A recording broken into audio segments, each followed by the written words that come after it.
Matt Yaloff here. On the same day Freddie Freeman put on the LA uniform for the very first time, Kenley Jansen left his behind. He's going to where Freddie used to be. JP Morosi on the case. Kenley Jansen, a Brave. Tell us about it. Matt, it really is remarkable, and perhaps see you back in the NLCS for a third straight year. These two familiar foes switching jerseys, as you say.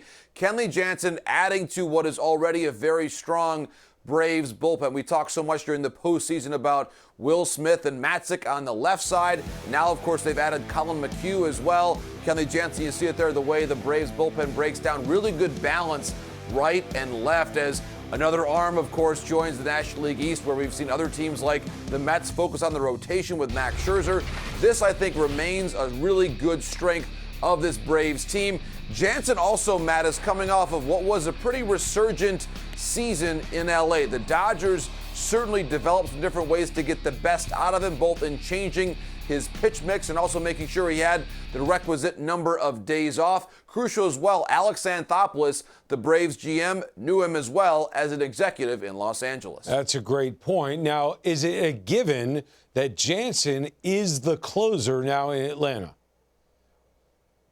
It is, and David O'Brien reported from The Athletic here on Friday evening that there was already a conversation between Alex Anthopoulos and Will Smith, who had drawn the majority of the closing assignments for the Braves. And Will Smith, a great professional, of course. Matt, he's been a part of a lot of different pennant races and playoff teams in recent years. And Will's response to Alex, according to Dave's reporting, was, hey, whatever you have to do to make the team better, I am fully on board with. So again, it looks as though Kenley is going to be the Braves closer, with now having two excellent matchup lefties, really more than matchup lefties, in Smith and Mattingly as well. No doubt. And LA, what do they do now? They lost Joe Kelly as well. So, look, they're loaded, but in the pen, are they really loaded?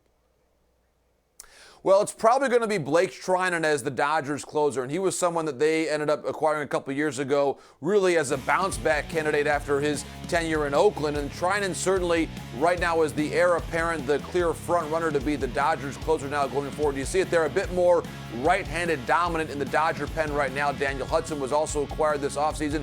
They believe on the left side of your screen, Matt, Alex Vesia is really poised to take on a more prominent role in the Dodger bullpen. We'll see what David Price's role ends up being. They have now added Tyler Anderson as well, likely to the rotation. Certainly that could affect what David Price's role is as well. But the Dodgers, a very strong farm system too, Matt. They always seem to find that additional bullpen arm to make an impact during the course of the season. JP Morosi on Kenley Jansen heading from L.A.